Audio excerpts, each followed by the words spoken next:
Bonjour à tous mes chers petits auditores.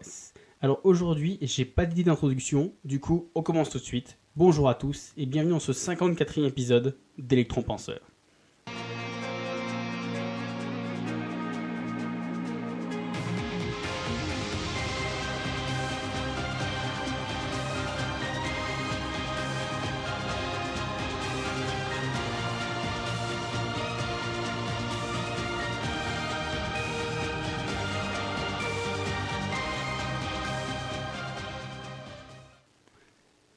Alors, la to-do list.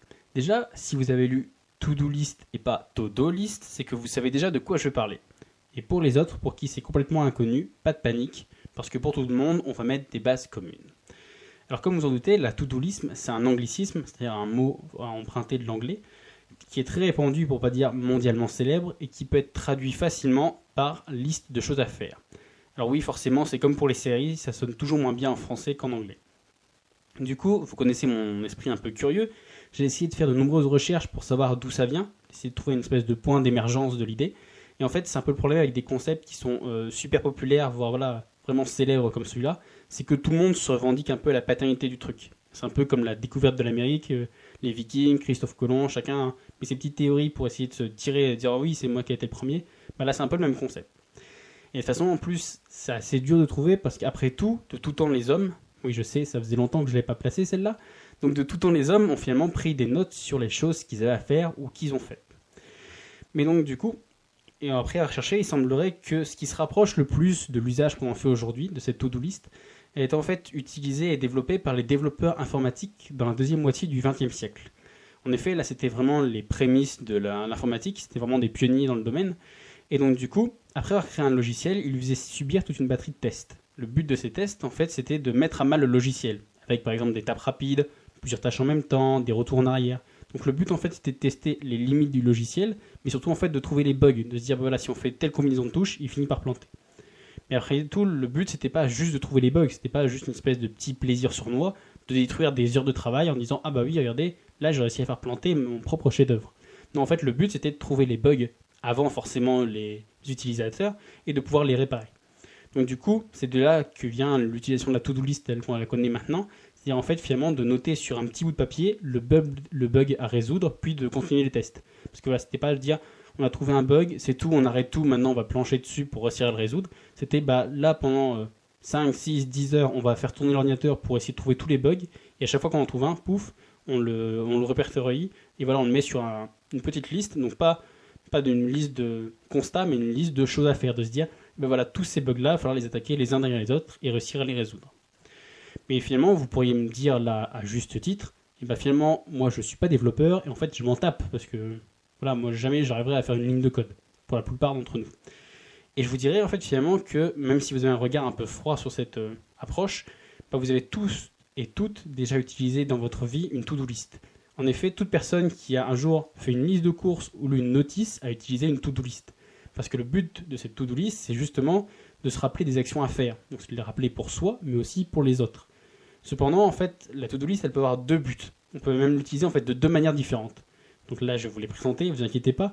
Mais juste un petit avertissement, en fait, vous pouvez utiliser l'une ou l'autre, ou même les deux en même temps. Mais si vous utilisez les deux en même temps, je vous conseille de ne pas le faire sur le même support. Pas sur la même feuille, ou pas sur le même fichier informatique.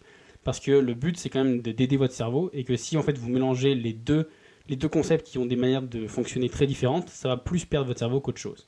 Donc voilà, vous pouvez appliquer l'une méthode ou l'autre, ou les deux, mais pensez bien à essayer de les mettre vraiment sur deux supports distincts. Voilà, donc on commence avec le premier but. Donc le premier but, c'est en fait de lutter contre l'effet Zeigarnik. Si vous ne savez absolument pas de quoi je parle, que ça vous fait penser à un nom de missile qui va sortir du fin fond de la Sibérie, je vous recommande d'écouter l'épisode précédent, donc l'épisode 53, pour avoir plus de détails dessus. J'ai fait un épisode pour consacrer vraiment tout que à cet effet-là. Et d'ailleurs, pour rappel, en fait, c'est juste une des conséquences de cet effet Zeigarnik, c'est de provoquer en fait une peur de l'oubli par le cerveau. C'est-à-dire une peur de se dire, qui peut se dire en disant, j'ai peur d'oublier la connaissance que j'ai emmagasinée. Et en fait, cette peur, elle peut conduire à une forme de stress chronique. Donc cette peur de l'oubli, elle est grandement atténuée, voire supprimée par le simple fait de faire comprendre à votre cerveau que l'information elle est plus stockée uniquement dans sa matière grise. En gros, le stress de l'oubli, c'est juste votre cerveau qui se met à paniquer en disant « si moi je m'en souviens plus, plus personne ne s'en souviendra. Donc, rien que le fait de lui montrer que c'est gravé quelque part ou que c'est écrit sur une feuille ou sur un ordinateur, juste cet effet-là, pouf, ça atténue grandement, voire même ça supprime cette peur de l'oubli. Et donc, une to-do list, elle permet donc en premier lieu de désengorger le cerveau. C'est en fait le fait, donc, comme je l'ai dit, de noter les choses, ça libère de la charge mentale, parce que votre cerveau, il n'a plus besoin de se dire « Ah, il faut que je m'en souvienne, cette espèce de stress et tout ça ». Pouf, là, tout de suite, cet effet de peur de l'oubli, il disparaît. Et donc, du coup, il arrive à mieux se concentrer sur les actions maintenant. Donc, du coup, l'effet Zeigarnik, il ne s'applique plus et vous devenez, du coup, plus disponible pour les actions présentes. Donc du coup, dans cette méthode-là, vous pouvez tout y noter. Vous pouvez faire plusieurs listes, vous pouvez en faire une seule, et encore une fois, c'est un outil. C'est-à-dire que c'est vous qui devez le plier à votre volonté, et non pas l'inverse. Vous ne devez pas être dépendant de l'outil, c'est vraiment vous qui devez le modeler comme ça vous arrange. Donc ça peut être plein de choses, ça peut être une liste de courses, des travaux d'entretien de la maison, des tâches pour le boulot, des rendez-vous, ça peut vraiment être tout ce que vous voulez. La seule chose en fait, c'est qu'il faut vous dire, c'est qu'une fois que ces choses elles ont été notées, votre cerveau il vous laissera tranquille, parce qu'il aura plus l'effet Zeigarnik qui le fait tourner en rond, et il n'aura plus cette peur de l'oubli, de se dire des espèces de stress, de se dire si jamais j'oublie, plus personne ne s'en souviendra. Mais attention, le but de cette méthode-là, c'est pas non plus de procrastiner ou d'oublier les tâches. Le but, c'est pas de se dire je vais noter toutes les tâches qui me tournent dans la tête parce qu'il faut pas que je les oublie et les noter sur une feuille, et après prendre la feuille et le mettre dans le fin fond d'une armoire, parce que finalement là ça sert à rien en fait, finalement, parce que vous aurez rassuré un temps votre cerveau parce qu'il avait peur d'oublier, mais finalement vous aussi vous finirez par oublier parce que jamais vous penserez à les revérifier dans le fin fond du tiroir. Donc finalement, le meilleur moyen pour se servir de ce type de to-do list, c'est de l'accrocher en fait sur le frigo. Donc ça fait très américain. On voit à chaque fois ça dans les films à l'américaine, avec toutes les listes de courses ou les objectifs de vie accrochés sur le frigo.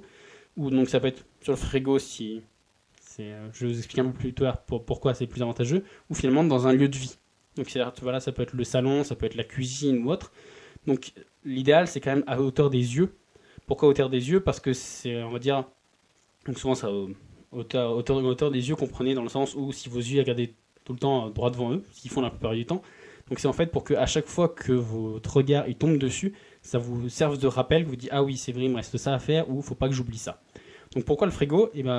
Le frigo finalement parce que c'est la seule chose de la maison où finalement on regarde juste on regarde juste une plaque de métal, quoi. Il n'y a rien, c'est pas comme si on est en train de faire à manger ou autre, notre regard il a besoin de se concentrer sur rien, mais c'est juste rare qu'on ouvre le frigo en lui tournant le dos, donc du coup à chaque fois on regarde juste une porte, et donc du coup si à cet endroit il y a votre to-do list, et ça vous fait un rappel, et comme je pense que vous mangez quand même tous les jours, donc du coup ça vous fait un rappel tous les jours. Mais attention, j'ai une petite spécificité, j'ai dit dans un lieu de vie, et surtout pas une chambre, parce qu'en fait, donc ça peut être un lieu de vie, mais moi le lieu de vie je comprenais ça plutôt en mode un salon, peut-être pas tellement les toilettes, mais plutôt un salon, cuisine, et c'est tout, globalement. Parce qu'en fait le problème c'est que si vous le mettez dans votre chambre, surtout en plus si c'est votre regard il peut l'atteindre depuis qu'il est couché, donc du coup votre cerveau il va travailler sur ces tâches et il va les faire tourner en rond même quand vous serez au lit. Et donc du coup l'utilité même de la to-do list elle sera compromise parce que votre cerveau finalement dans cette utilisation-là, c'était le but de désengorger votre cerveau, de l'aider à se concentrer plus facilement. Et là, au contraire, vous le surchargez de travail, alors qu'au même endroit, il devrait aller se coucher. Alors oui, je sais, si vous avez vraiment, par exemple, une chambre étudiante ou autre, et que vous n'avez qu'une seule pièce, ou que vous dormez un peu dans votre salon, cuisine ou autre, ce que je vous conseille, en fait, finalement, c'est de le mettre dans un endroit où c'est à hauteur des yeux, vous pourrez le voir, mais qui n'est pas visible depuis votre lit. Donc normalement, à part vraiment si vous dormez dans une cellule, mais sinon normalement il y a toujours au moins un recoin ou autre, quelque chose que vous pouvez voir quand vous sortez ou que vous rentrez, mais qui n'est pas visible depuis votre lit. Voilà, c'est vraiment, on va dire, la petite condition vraiment minimale, c'est vraiment de se dire qu'il ne faut pas que ça vous serve de rappel quand vous allez vous coucher ou c'est un moment où vous devez vous détendre. Donc finalement, le but de cette to-do list, c'est que ça vous serve de rappel des choses à faire. C'est un peu pour libérer votre cerveau, mais pour autant, il ne faut pas oublier que c'est des choses qu'il faut faire. Donc du coup, attention, comme toutes les choses qu'on a à faire, le but c'est pas de laisser la liste s'étendre comme une liste sans fin et bientôt que ça en fasse un truc tellement grand que vous pourriez vous en servir de papier peint dans toute votre maison, parce que sinon en fait finalement c'est une arme qui se retourne contre vous et elle vous renvoie à chaque fois votre propre procrastination. Par exemple, moi j'ai sur mon téléphone j'ai une petite note avec tous les livres que je voudrais lire ou autre. Et donc le problème c'est qu'à chaque fois que je lis un nouveau livre, comme en plus souvent c'est du développement personnel ou du marketing ou autre, donc du coup le problème c'est qu'il recite plein d'autres bouquins. Donc du coup pour un livre que je lis par exemple, il m'en conseille 5 ou 6. Donc du coup voilà, cette liste là elle continue, jamais elle se finit. Et bon, je me dis que c'est pas vraiment des trucs qui sont vitaux, quoi. C'est pas comme si c'était penser à rechanger la porte du garage, ou des trucs qui sont vraiment concrets et utiles pour les autres. Mais voilà, c'est vraiment pour vous dire que même sur des choses simples, on a vraiment cet exemple de liste qui continue à s'étendre à l'infini. Et donc du coup, il faut réussir à dompter la liste, à en rester maître. Et pour cela, en fait, il y a un seul moyen, c'est juste d'accomplir les actions qui sont dessus. Donc à partir de là, il existe plusieurs méthodes. Donc je vous en donne quelques-unes, mais à vous de choisir laquelle vous voulez, voire même d'en créer une. Si vous arrivez à en créer une autre méthode, partagez-moi ça. J'ai hâte de découvrir comment vous faites. Donc du coup, voilà quelques petits conseils pour rester maître de votre to-do list. Donc je vais vous en donner 5 petits conseils. Donc le premier, c'est qu'on peut décider finalement d'une plage horaire dans son emploi du temps. Donc ça peut être une demi-heure par jour, 2 heures le week-end ou autre. Une plage horaire dans laquelle vous dites, ça c'est ma plage horaire to-do list. Pendant les 2 heures ce week-end-là, je fais une ou plusieurs des tâches qui sont sur ma to-do list. Voilà, c'est en fait de s'accorder un créneau dans son emploi du temps pour se dire, je vais attaquer les tâches les unes après les autres. Ensuite, une autre méthode que vous pouvez utiliser, c'est planifier les tâches, c'est-à-dire leur donner une date butoir. Souvenez-vous de l'épisode 52, ça doit être Parkinson, donc il disait que si une tâche n'a pas de date butoir, finalement elle est repoussée à l'infini. Donc du coup, si vous planifiez les tâches, si vous donnez une date limite, tous les jours quand vous allez passer dessus, il y a un moment que ça vous sert de rappel, et vous allez forcément réussir à, presque malgré vous, à trouver de la place dans votre emploi du temps pour réussir à faire ces tâches. Donc voilà, par exemple, vous pouvez mettre votre liste de toutes les tâches que vous avez à faire, et en face, juste une petite flèche avec une date, ou par exemple, avant la fin du mois, avant tel jour, ou autre. Ensuite, la troisième méthode, c'est de décider de prioriser les tâches, c'est-à-dire de les classer dans un ordre de priorité ou d'importance, ou par exemple, ce que je peux vous conseiller qui est assez visuel et qui aide justement à pas mal à avancer, c'est par exemple de se dire, on a des tâches qui nous passent par la tête, et par exemple, toutes les semaines, on les remet dans l'ordre en disant, les plus importantes, elles sont en haut, et les moins importantes, elles sont en bas. C'est ça que vous vous dites à un moment, si j'ai 2 heures pour faire quelque chose, je peux attaquer tout de suite en haut, et du coup, vous voyez barrer au fur et à mesure les différentes tâches, et donc du coup, vous avez vraiment une évolution très visuelle, et ça va vous aider justement à rester maître de votre liste. La quatrième méthode, c'est d'utiliser la méthode des 3 tâches. Alors oui, je sais, je fais un teasing de fou, mais on en reparlera un peu plus tard parce que je pense que c'est un sujet vraiment intéressant qui peut valoir un épisode. Mais voilà, si je tarde trop et que j'ai toujours pas fait d'épisode, manifestez-vous sur Facebook si vous êtes trop impatient, il n'y a pas de souci, je le ferai un peu plus vite. Mais donc du coup, voilà, c'est d'utiliser cette méthode des 3 tâches qui globalement en fait est un moyen d'organiser les différentes tâches selon leur importance et leur taille pour pouvoir travailler au mieux par rapport à votre emploi du temps et surtout par rapport à votre motivation. Voilà. Et enfin, le 5e conseil que je vous donne là, c'est pour rester maître de votre liste, c'est finalement d'essayer en fait tout simplement de supprimer une tâche. Des fois, vous pouvez vous rendre compte que vous aviez noté une tâche. Pour moi, par exemple, reprendre mon exemple avec ma liste de livres, il y a des moments où en avançant, finalement, j'ai eu des critiques où je me dis que ce serait peut-être pas un truc sur lequel j'ai envie de passer des semaines ou des mois à lire ce bouquin-là parce que finalement, il y a pas mal de choses aussi, ceux qui ont des livres de développement personnel, ils savent de quoi je parle. C'est un livre de 600 pages parce que l'éditeur a dit il faut des gros pavés parce que nous on est sérieux. Donc du coup un livre de 600 pages mais où finalement l'idée elle tient en 40 qu'il faut aller piocher un peu à l'intérieur. Donc du coup c'est de se dire est-ce que je suis vraiment prêt à me taper un truc immense alors que je pourrais me taper un petit résumé ou un livre audio qui serait plus simple. Donc du coup vous allez vous rendre compte que finalement il y a des tâches que du coup elles n'ont plus vraiment de sens. Soit parce que vous pensez finalement ne pas pouvoir les faire, vous avez peut-être trop surestimé, ou que tout simplement elle ne vous intéresse plus. Donc dans tous les cas, ce que je vous conseille pour essayer de vous toujours rester maître de cette petite to-do list, c'est d'essayer d'avoir un ratio nouvelle tâche accomplie qui ne dépasse pas 2. C'est-à-dire en gros, donc c'est vraiment avec des gros guillemets, c'est un truc un peu arbitraire, à vous de l'adapter pour vous, c'est-à-dire pas plus de 2 nouvelles tâches pour une accomplie. C'est vraiment essayer de mettre un minimum de discipline parce que si vous ne mettez pas en mode à chaque fois que j'en rajoute, il faut que j'en enlève, là ça plus ou moins ça vous force à avancer pour étendre votre liste. Mais sinon en fait vous êtes condamné à avoir votre to-do list qui va s'étendre aussi loin que les décimales de pi. Pour rappel, si vous n'êtes pas matheux, il n'y a pas de fin aux décimales de pi. Donc du coup c'est vraiment de se dire ça, c'est essayer quand même de vous mettre une petite discipline pour au fur et à mesure où vous rajoutez des tâches, finalement en enlever. Sinon c'est une autre manière encore plus vicieuse de procrastiner.